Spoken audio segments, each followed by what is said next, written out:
ഒന്നില്ലെങ്കിൽ ഫോറസ്റ്റിൻ്റെ തടസ്സം വരും, പരിസ്ഥിതിക്ക് കോട്ടം വരുമെന്ന് പറഞ്ഞ് ആരെങ്കിലും പ്രസ്താവന ഇറക്കും. ഇപ്പോൾ കുരിയാർകുറ്റി എല്ലാ തീരുമാനവും എടുത്ത് നടപ്പാക്കാൻ പുറപ്പെട്ടതാണ്.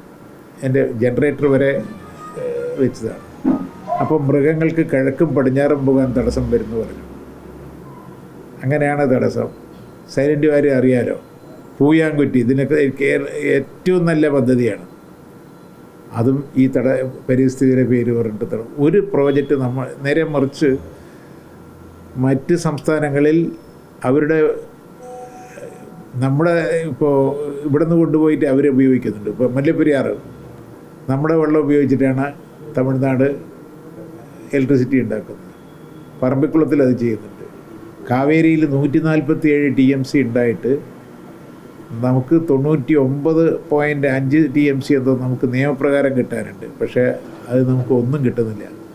അവസാനം നമ്മൾ ശരിയായ രീതിയിൽ റിപ്പോർട്ട് കിട്ടിയില്ല പറഞ്ഞ ട്രൈബ്യൂണൽ 30 TMC ആയി ചുരുക്കി. ആ 30 TMCയും നമ്മൾ ഉപയോഗിക്കുന്നില്ല. പല കാരണങ്ങളുമുണ്ട്. പട്ടപ്പാടിയിൽ നമ്മൾ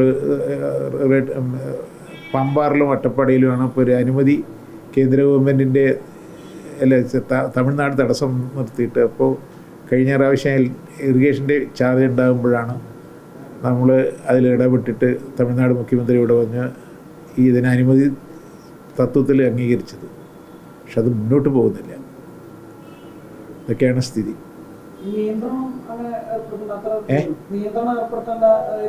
ഇല്ല, നിയന്ത്രണം ഏർപ്പെടുത്തില്ല. നിയന്ത്രണം ഏർപ്പെടുത്താൻ ഉദ്ദേശിക്കുന്നില്ല. അതായത് കുറച്ച് വില കൂടുതൽ മേടിച്ചാലും നിയന്ത്രണം ഏർപ്പെടുത്താണ്ട് തന്നെ കൊണ്ടുപോകണം എന്നുള്ളതാണ് ആഗ്രഹം. ശരി, അവസാനിപ്പിക്കുക. സോളാറിൽ നല്ല പുരോഗതി കേട്ടോ. നമ്മൾ ഇന്ത്യയിൽ 2ാമത്തെ സ്ഥാനത്താണ് കേട്ടോ. അല്ല, ഈ പരിസ്ഥിതി നിയമങ്ങൾ ഇതൊക്കെ വെച്ചുകൊണ്ട് ഓരോ തടസ്സവും പറയും.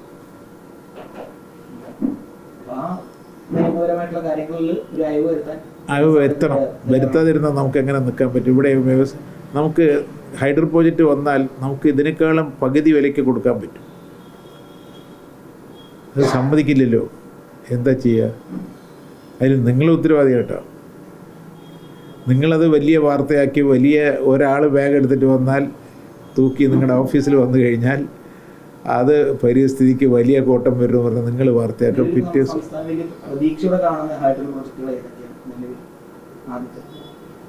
ആദ്യത്തെ ഇപ്പോൾ കുരിയാർകുറ്റി DPR ഉണ്ടാക്കിയ എല്ലാം ആയി. ഇപ്പോൾ ലക്ഷ്മി നല്ല പ്രോജക്റ്റാണ്. ഇടുക്കിയുടെ താഴെ, പിന്നെ അതൊക്കെയാണ് ഇടുക്കിയുടെ 2ാം ഘട്ടം സ്റ്റേജ്. അത് നല്ല പ്രോജക്റ്റാണ്. അപ്പോൾ അതൊക്കെ ഒരു അനുമതി കിട്ടി നമുക്ക് തുടങ്ങിയാൽ നമുക്കൊരു 5 കൊല്ലം കൊണ്ടൊക്കെ തുടങ്ങി. മറ്റൊരു സ്റ്റേറ്റൊക്കെ ചെയ്യുന്നുണ്ട്. ഇവിടെ 5 കൊല്ലം പറഞ്ഞാൽ 25 കൊല്ലമാവും. അപ്പോൾ അതെല്ലാവരും കൂടി ഒന്ന് സഹകരിച്ചാൽ നമുക്കത് മാറ്റം ഉണ്ടാക്കാൻ സാധിക്കുന്നതാണ് എൻ്റെ തോന്നൽ.